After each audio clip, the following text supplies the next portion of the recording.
Welcome back to Factor. The Pakistan budget for 2024-25 has faced heavy criticism for disproportionately affecting the poor while leaving the elite largely unaffected. Here are some of the key issues highlighted. Number 1. Burdening the burdened.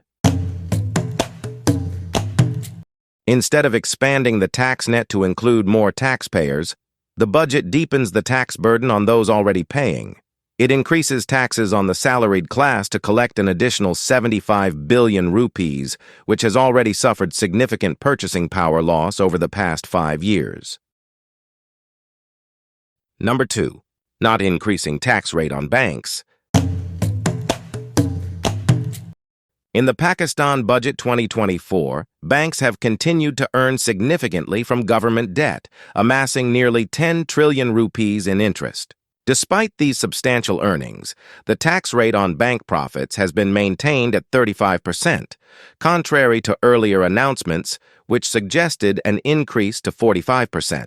By not increasing the tax rate on banks, the government potentially foregoes significant revenue that could have been used to reduce the fiscal deficit, highlighting a reliance on borrowing rather than increasing tax revenues from profitable sectors. Number 3. Tax exemption for FATA and PATA.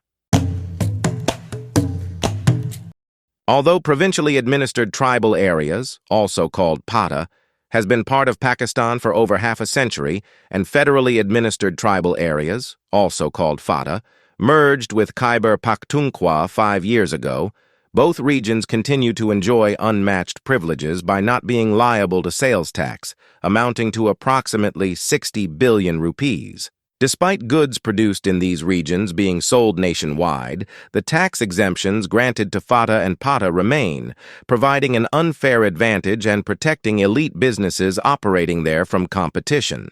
If these exemptions were removed, the government wouldn't need to impose additional taxes on the salaried class.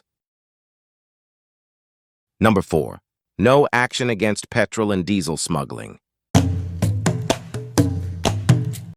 The budget does not address the 200 billion rupees issue of smuggling, which affects local refineries' performance and has deterred foreign investment, such as Saudi Arabia's refinery projects. Controlling smuggling would negate the need to increase the petroleum development levy to 70 rupees. Number 5. Tobacco industry tax evasion. The significant tax evasion of 200 billion rupees in the tobacco industry continues unchecked, allowing the elite within this sector to evade taxes with little consequence. Number 6. Property sale tax exemptions.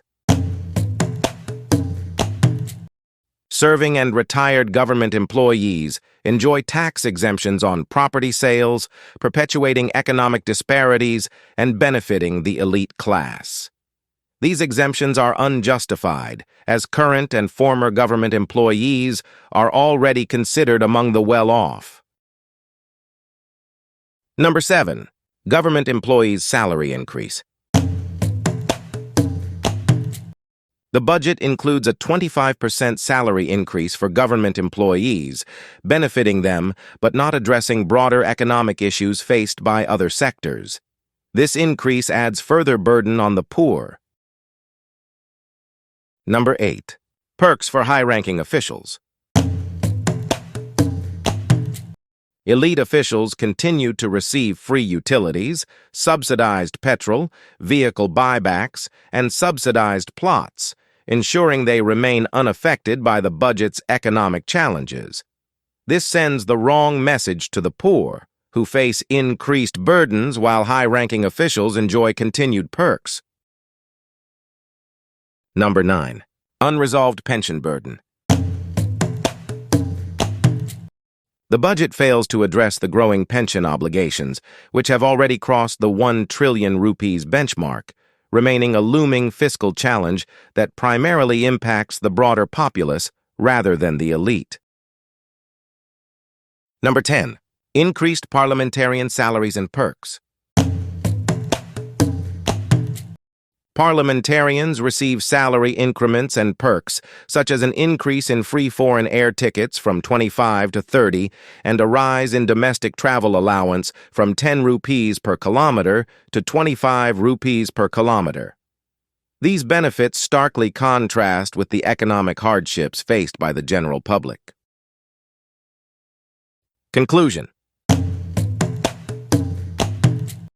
The Pakistan budget 2024-25 is inflationary due to increased expenditure across all areas without significant measures to control spending, disproportionately affecting the poor and middle class, while the elite remains shielded from these impacts. These points illustrate how the 2024 budget continues to favor the elite, leaving them largely unaffected by the economic pressures that burden the majority of the population.